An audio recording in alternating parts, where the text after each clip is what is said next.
Hello everyone, आज का हमारा टॉपिक बुद्धिज़्म के बारे में है। Buddhism ancient Indian subcontinent में इसकी बुनियाद कैसे हुई, ये कैसे स्प्रेड हुआ। बुद्धिज़्म रिलीजन के जो फाउंडर है उसका नाम गौतम बुद्धा है। उसका रियल नेम सिद्धार्थ था। उसके वालिद का फादर का नाम सुद्धोधना था और मदर माँ का नाम महामाया था। ये दोनों सक्या क्लैन से बिलोंग करते थे। इसका ताल्लुक था। Buddha Siddhartha 6th century BC में इंडियन सब कॉन्टिनेंट में कपिलवस्तु में पैदा हुआ था। बुद्धा सिद्धार्थ बचपन ही से दुनियावी ज़िंदगी में उसका इंटरेस्ट नहीं था, इसलिए उसके वालिदैन ने बचपन में ही उसकी शादी करा दी। उसकी वाइफ का नाम यशोदा था। उस बाद में उसका एक बेटा भी हुआ जिसका नाम राहुल था। लेकिन इस फैमिली की होने के बावजूद भी बुद्धा का इंटरेस्ट जो है वो दुनिया में नहीं रहा और वो मैन काइंड की साल्वेशन के बारे में हमेशा सोचता रहा। इसलिए बुद्धा ने अपना घर छोड़ दिया और अपने ख़ानदान को छोड़ दिया और मुख्तलिफ जगहों में ट्रुथ की तलाश, सर्च के लिए, सच्चाई की तलाश के लिए मुख्तलिफ जगहों में जो है वो चलता फिरा। मुख्तलिफ स्कॉलर्स और फिलासफर से वो मिला और उससे फिलासफी जो है वो सीख ली।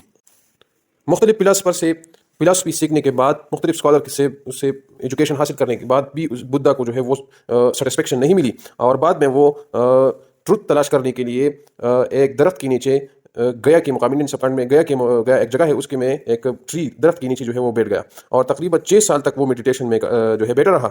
और 6 साल मेडिटेशन के बाद उसने मैन काइंड की फ्री होने के लिए एक रास्ता जो है अवे जो है वो डिस्कवर किया। बुद्धा 6 ईयर मेडिटेशन के बाद जो सुप्रीम नॉलेज उसने हासिल की थी उसकी प्रीचिंग उसने शुरू की।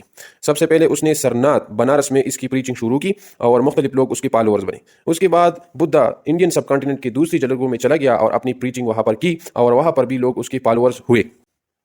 बुद्धा ने 45 ईयर्स अपनी ज़िंदगी की बुद्धिज़्म की प्रीचिंग में जो है वो स्पेंड किए और 80 ईयर्स तक उसने प्रीचिंग की और 483 BC में उसकी डेथ हुई।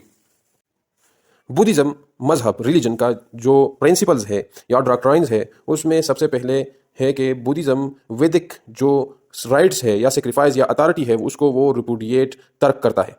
वेदास की राइट, सेक्रीफाइस और अथॉरिटी पर जो है वो बुद्धिज़्म जो है वो बिलीव। बुद्धिज़्म की डॉक्ट्राइन प्रिंसिपल में दूसरे जो उसूल है, प्रिंसिपल्स है, वो है अहिंसा। अहिंसा का मतलब ये है कि आप किसी भी लिविंग क्रिएचर्स को जो है वो इंजरी नहीं करेंगे, मतलब non injury to living creatures.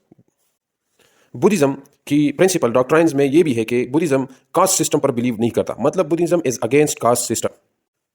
Buddhism कर्म पर भी बिलीव करता है। कर्म का मतलब है एक्शन, मतलब एक इंसान जो एक्शंस वो करता है, कर्म जो वो करता है, वो उसकी रिपरकशन जो है वो बाद में उसकी जो रिपरकशन है वो उसे मिलेगी अपनी ज़िंदगी में। तो कर्म पर भी बुद्धिज़्म की जो डॉक्ट्राइन्स है वो भी इस पर बिलीव करती है, यकीन।